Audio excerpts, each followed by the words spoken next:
Alors bonjour à tous, alors on se retrouve pour la 5e vidéo déjà de notre assemblage, de montage de la série Comical de chez Tamiya. C'est des voitures, voilà, le nom il l'indique un peu, qui sont des sortes de caricatures de modèles à grand succès, comme par exemple Comical Frog et Comical Hornet. Alors on voit c'est ramassé, ça fait un peu manga, là. Ça a des couleurs sympas, c'est des voitures un peu fun. Et ces voitures, je pense qu'ils sont un peu en fin de carrière. Moi, c'est des futurs collectors pour moi. Voilà, bon. Et c'est notamment pour ça que j'ai pris les deux. J'ai craqué pour les deux. Bon, ben, voilà. Il y en a un de toute façon qui est normalement qui est destiné à Cyril en démo et l'autre qui sera pour moi. Je sais pas lequel des deux. On verra bien. En tout cas, on avait c'est livré avec la cellule assemblée. On avait tout redémonté. J'ai consacré des vidéos à ça. Vraiment pour le faire nickel, on a tout monté sur roulement, donc ça c'est impeccable. On a monté la triangulation, donc le train arrière en partie il est déjà bien assemblé. Maintenant on va réattaquer, je crois que j'en suis pas sûr, j'ai pas noté ça à côté de moi, c'est l'étape 5. Donc là ça va être tout ce qui est, on va allumer pour la première fois la radio. On va choisir le cerveau de direction, monter le sauve-cerveau, les biellettes, enfin voilà. On va continuer ce montage que j'ai interrompu un bon moment. C'est pour ça, je crois que sur les premières vidéos, on me voyait avec la doudoune, là, il faisait froid. Et là, j'ai plutôt chaud. Allez, on se relance dans ces vidéos. Je rappelle que vous avez toutes les photos, je les mettrai alors par la suite. Tout en détail, toutes les indications sur le forum de RC Mag. Et j'en profite pour remercier une fois de plus Cyril de Modéliste 34. Je rappelle, sans lui, on ne pourrait pas faire ces vidéos, que les frais de port chez lui sont gratuits à partir de 149 €. Mais surtout, tiens, je l'ai là. Quand vous achetez une voiture, que ce soit une 1/10e, une 1/8e, alors c'est pas le même kit, vous avez donc ce petit kit de dépannage. Dedans, vous avez du double face, des colliers, vous avez des roulements, vous avez de la visserie inox, vous avez des knee-stop pour les roues, enfin il y a plein de petits trucs. Et ça, c'est hyper pratique quand on fait le montage. La plupart du temps, j'utilise, à chaque fois que j'ai les sachets, je les utilise pour la voiture. Tiens, je vais vous donner un exemple. Par exemple, le double face, je le trouve largement meilleure qualité parce qu'il est plus épais que le double face qui est fourni avec les voitures. Voilà, donc c'était quand même des informations que je répète parce que souvent il y en a pas mal qui me disent bah, je vais prendre la voiture, c'est dommage, bah, j'avais même pas un écrou de roue, j'ai perdu la roue, j'avais même pas un truc de rangeant. Donc c'est pour ça que je vais demander de créer ce petit kit dépannage. Allez, en avant pour le montage. L'étape de montage 5, c'est l'assemblage du sauve-cerveau.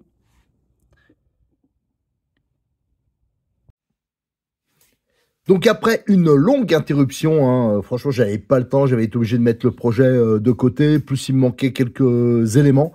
On reprend notre série sur le montage des châssis Tamiya WR02CB, donc c'est les Comical, ils appellent, c'est des voitures un peu, comment dire, un peu manga, enfin voilà, c'est des modèles souvent qui ont eu beaucoup de succès. Alors là, par exemple, on a le Frog et le Hornet.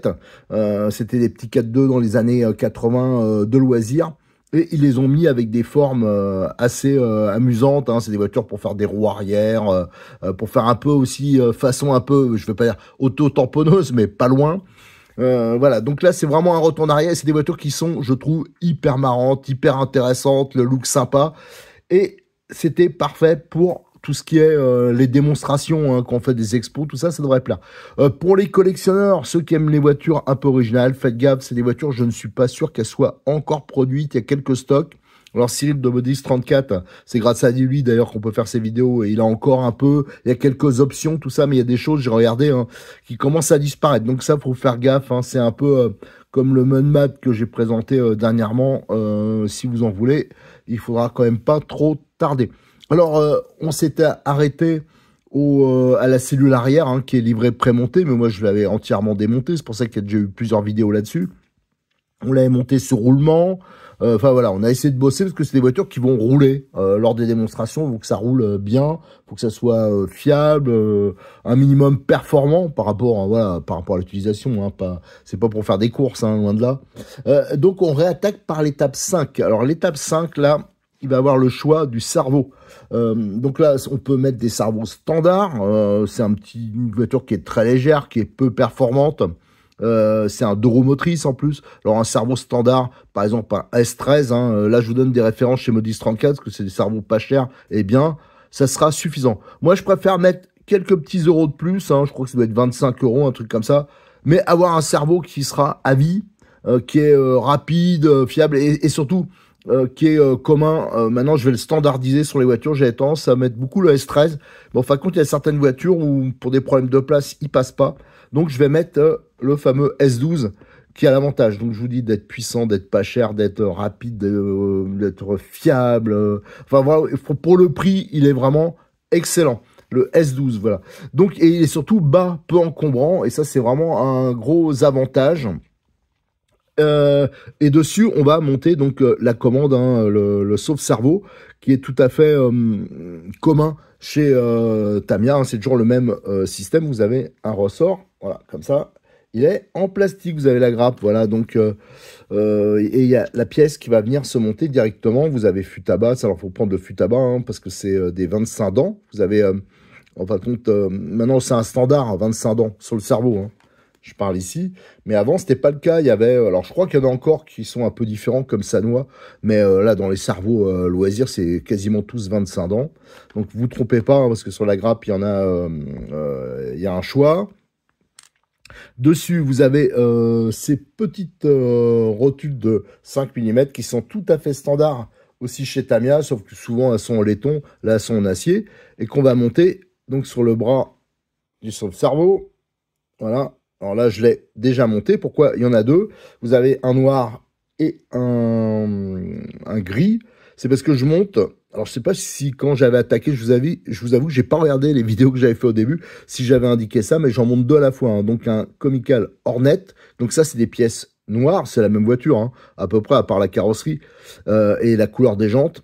Et en gris, vous avez le Comical Frog. Voilà. Donc, c'est pour ça que je peux vous présenter les pièces dans les deux couleurs. Alors, je vais monter, comme ça c'est installé, je vais monter donc ces rotules. Hein. Là, vous avez une petite une empreinte hexagonale pour mettre la clé de 5.5, donc la petite croix, clé croix qui sont livrées dans le kit. Ensuite, il faut brancher le cerveau. Voilà. Donc là, je l'ai mis en route. C'est celui du... ça, c'est pour le Hornet. Donc, ça va être les pièces noires. Donc là, j'ai le neutre. J'ai fait en sorte que sur la radio, ça soit bien le trim à 0. On prend... Donc là, c'est les pièces noires. Voilà. Ça, on va le mettre comme ça. Donc, vers le bas. Alors, vous voyez, automatiquement, en étant au neutre sur la radio, il y a peu de chances que ça soit parfaitement droit. Donc, ça, on le rectifiera. Quand on a un subtrim, l'avantage, alors moi, je ne l'ai pas sur la radio, ça permet de le régler sans toucher au trim. Là, malheureusement, on sera obligé de toucher au trim. Donc, on le met comme ça. Ensuite, on met le ressort. Là, on a déjà monté les rotules. Hein. Donc, je peux le mettre, c'est dans ce sens-là. Voilà, nickel. Ensuite, vous avez une petite rondelle. Voilà, style éventail à mettre au fond. Après, vous avez une petite rondelle en plastique. Et c'est là qu'on va monter une autre vis. Alors là, je vais le monter comme ça, mais normalement, je mets un tout petit peu de frein filet dedans. Et moi, j'ai utilisé une vis, pas ce qu'il propose d'origine, une vis 3x10, ouais, c'est ça, tête cylindrique. Je vous donne la référence, c'est 1434, mais je vous rappelle, cette vis, je l'ai récupérée dans le kit premier secours qui est livré avec la voiture. Hein. Je vous rappelle, quand vous achetez une voiture chez Modis 34, vous avez un kit premier secours avec de la visserie, des knee-stop, des colliers, du double face, des roulements. Et voilà, celui-là, je l'ai pris dedans. Moi, à chaque fois, ce kit, la plupart des petites modifs visserie que je vous fais, la visserie est dedans. Donc, c'est quand même hyper sympa. Et là, voilà, il n'y a plus qu'à monter. Et notre sauve-cerveau, alors là, je vous dis, je le fixe comme ça. On ne sert pas comme un malade, ça sert à rien. Mais de toute façon, je vous mettrai tout petit peu de frein filet après. Je redémonterai. Et là, vous avez le sauve-cerveau, vous voyez, qui est fonctionnel. Alors, on voit, c'est pas les plus précis, mais pour ce type de voiture. Donc, en cas de choc, vous voyez, ça se déforme. Et ça évite de péter le cerveau. Mais alors, celui-là, franchement, ils sont tellement solides sur ce type de voiture. Je serais presque même prêt à virer le sauve-cerveau. Bon, pour l'instant, je laisserai comme ça. Par rapport à l'utilisation de la voiture, ça sera, même s'il y a un petit manque de précision, vous voyez, ça bouge comme ça sera largement suffisant. Voilà donc pour cette étape 5. Maintenant, on va pouvoir passer à l'étape 6. Ça va être le montage des biellettes de direction qui sont réglables et aussi des supports du cerveau. L'étape de montage 6, c'est l'assemblage des biellettes de direction et du cerveau sur ces supports. Alors pour cette étape 6, donc on va assembler les supports du cerveau. Hein, ça va venir ensuite se fixer sur le châssis. Ce sera sur l'étape suivante et les biellettes de direction. Alors pour les biellettes de direction, on a voilà les barres de direction ici qui font 3-5 ans. C'est vrai que ça aurait été une voiture un peu plus rapide, un peu plus technique. J'aurais peut-être trouvé, parce que ça se trouve facilement et pas cher, des pas inversés. Mais là, on va monter ça comme ça. Vous avez donc les chapes qui sont classiques. Et là, vous avez les barres. Alors, elles sont déjà assemblées sur le cerveau, mais vous avez les barres de direction. Il faut juste respecter une cote qui est de 35. Ça, c'est vraiment important. Des deux côtés, il faut que ce soit la même taille et surtout répartissez bien les longueurs de filetage de chaque côté, que ce soit pas ici par exemple, ça soit vissé à mort et de ce côté ça prenne sur 3 filets. Donc faites gaffe à ça. Ensuite, nous avons les supports de cerveau.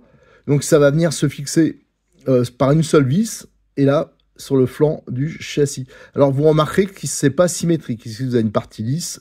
Là, une partie, c'est surélevé d'à peu près 1 mm, je pense. Ça, c'est pour monter ou descendre le cerveau selon les besoins.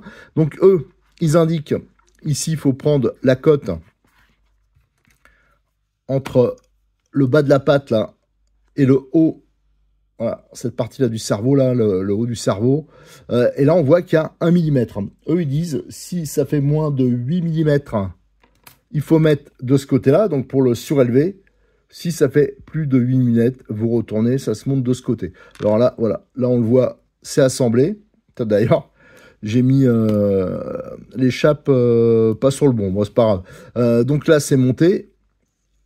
Voilà, vous voyez, et ça va venir se fixer sur le flanc du châssis. Alors, la modif que j'ai fait, c'est pas grand-chose, mais j'essaye de tout passer en visserie inox sur la voiture, et je trouve que c'est quand même beaucoup mieux au niveau esthétique, mais au niveau pratique, que le montage d'origine. Parce que le montage d'origine, c'est avec leurs fameuses vis qui datent des années 70. Les vis Tamiya, c'est comme ça depuis le début. Donc, cruciforme, style vis tôle. Moi, je préfère quand même largement le métrique. Et vous avez une rondelle, et ça se monte comme ça. Alors la rondelle, elle se décale toujours un peu. Quand on démonte, on peut la perdre. Là, non. Moi, j'ai préféré mettre ce type de vis que j'utilise à chaque fois pour les fixations de cerveau, mais quasiment uniquement pour ça. Donc, qui intègre la rondelle. Voilà, c'est des 3x10 tête bombée avec rondelle intégrée. Et moi, je trouve que c'est beaucoup plus propre, plus pratique. Alors, attention, les empreintes sont pas hyper profondes. Donc, bien sûr, utilisez les bons outils en bon état et surtout pas de visseuse. De toute façon, sur une Tamiya, une voiture Tamiya, sur rien, il faut utiliser la visseuse. Parce qu'après, j'entends, j'ai foiré le pas de vis et compagnie. Ouais, mais les plastiques Tamiya, ils sont pas faits pour ça. Enfin, certains plastiques, du moins. Donc, faut tout faire à la main. Donc, la vis, c'est la référence M1502, voilà, c'est ça, M1502, les 3x10 avec la rondelle intégrée. Et là, j'ai été un peu rapide, mais voilà, une fois les biellettes montées dessus, on voit que c'est parfaitement libre. Et pour une fois, il n'y a pas trop de jeu. Voilà, ça, c'était aussi à signaler. Voilà, notre commande de direction au niveau... sauf cerveau, au niveau du cerveau c'est bon, les fixations c'est bon. On va pouvoir passer à l'étape 7, donc qui va être importante, parce que là tout de suite c'est de la grosse pièce, alors on a l'impression de beaucoup avancer. Ça va être l'étape 7, donc l'assemblage du châssis. L'étape de montage 7, c'est l'assemblage du châssis.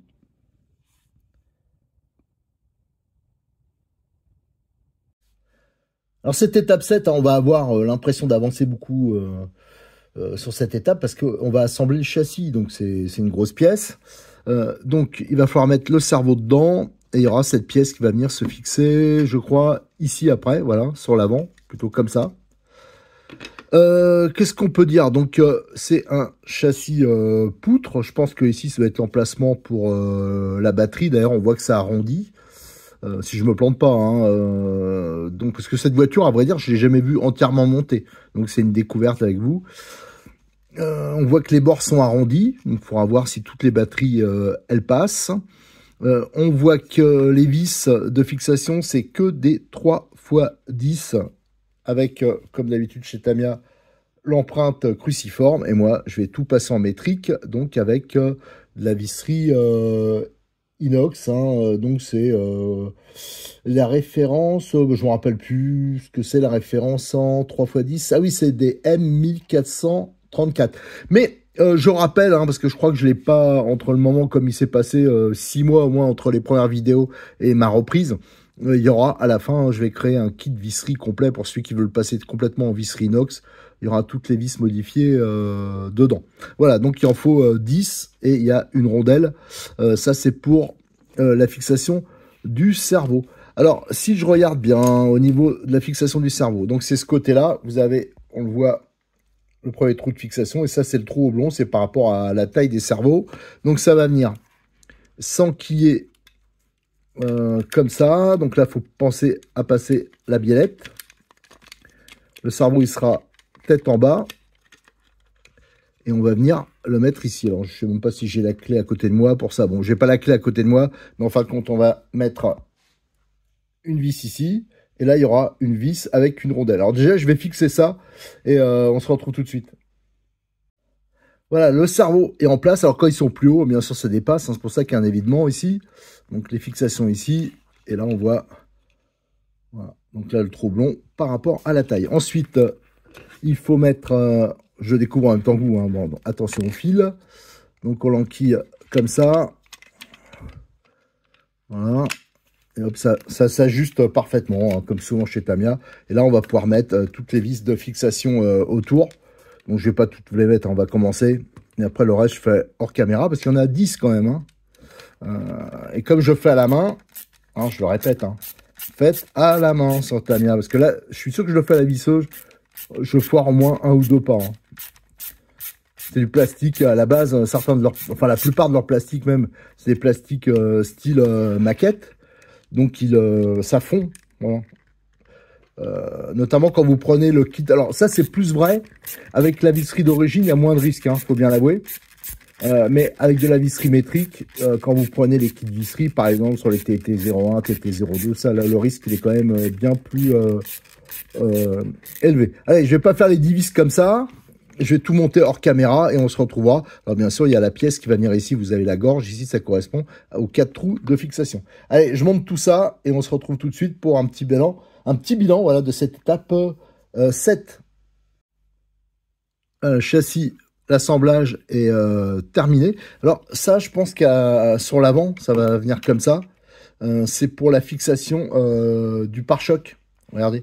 On le voit ici. D'ailleurs, vous verrez quand on arrivera au pare-choc, il y a plusieurs types de pare-choc. C'est monté sur ressort. Ça coulisse, ça c'est pour amortir les chocs. Alors ça, c'est le pare-choc normal, mais il y en a un qui est méga large pour les fonctions un peu, pas stock car, mais presque. Le cerveau, donc là, on voit, il est en position centrale. Pas tout à fait. J'ai mesuré, j'ai même hésité à le recaler. Bon, pour l'instant, je vais le laisser comme ça. Mais il y a presque 1 millimètre d'écart. Voilà. Donc il n'est pas tout à fait centré, donc ça posera un petit problème au niveau des biellettes. Bon, ça on rectifiera plus tard. Je rappelle, c'est une voiture ultra loisir, c'est pas une vitesse pour faire de la méga. Voilà, c'est pas une voiture plutôt pour faire de la méga vitesse. Donc c'est un peu moins d'importance. Mais je l'ai contrôlé en prenant la mesure sur les bords là. Alors ça reste pas précis au dixième, mais il y avait 8 dixièmes à peu près d'écart. Voilà, bon, ça on verra plus tard. Autrement ici, donc je suppose qu'on va pouvoir mettre la batterie. Donc ça on verra quand je serai sûr, on testera les différents types de batteries qu'on peut mettre dedans. Mais il se peut moi que je monte comme d'habitude les batteries type Funtech. Qui sont pour standardiser avec mes autres voitures du même style. Ça, on le verra au moment venu. Allez, maintenant que cette étape importante est terminée, pour cette vidéo-là, ça c'est voilà, c'est bon, mais on passera sur la prochaine vidéo à l'étape 8. Ça sera l'assemblage de la triangulation avant. Je rappelle que la triangulation arrière a déjà été assemblée dans les étapes précédentes. Allez, merci, à bientôt.